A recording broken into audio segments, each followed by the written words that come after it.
ഇപ്പോൾ അന്ന് മറ്റേ ഉറൂസ് എടുത്ത സമയത്താണ് ഒരു 0007 ആ 7ന് വേണ്ടിയിട്ടൊരു 45.99 46 ലക്ഷത്തോളം മുടക്കി.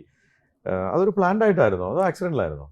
ഞാനതൊരു 7 ലക്ഷമൊക്കെ വരുമ്പോഴത്തേക്കും വിട്ടേക്കാൻ പറഞ്ഞിട്ട് ഞാൻ പോയതാണ്. ഞാനിപ്പോൾ ഇവിടെ ഇല്ലായിരുന്നു, എവിടെയായിരുന്നു? ഞാൻ ന്യൂസിലാൻഡിലായിരുന്നു. ഓക്കെ.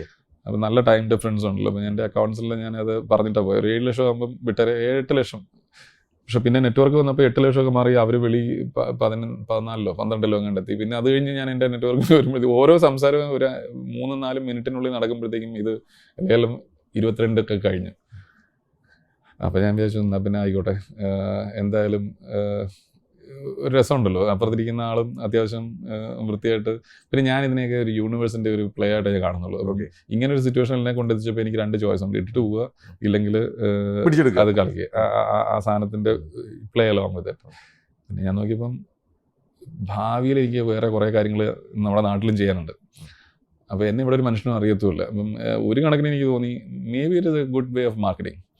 അപ്പം ഞാൻ ഇവർക്ക് പറഞ്ഞു. പിന്നെ ഞാൻ അറിയുന്നത് ഇത്രയും രൂപയിൽ ഇത് മേടിച്ചു എന്ന് പറഞ്ഞിട്ടാണ് അറിയുന്നത്. ഞാൻ ഓർത്ത് കേരളത്തിൽ ചിലപ്പോൾ ആവുമായിരിക്കും, കാരണം പത്രത്തിൽ വരും ഒരു ലൈൻ, അത്രേ വിചാരിച്ചുള്ളൂ. പക്ഷേ അത് അവസാനം ഞാൻ തിരിച്ച് ഫ്ലൈറ്റിൽ കയറി കഴിഞ്ഞപ്പോൾ അത് ഇന്ത്യയിലെത്തി.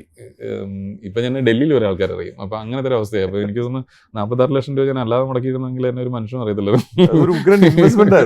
നല്ലൊരു മാർക്കറ്റിംഗ് ടൂൾ ആയി പോയി അതല്ലേ.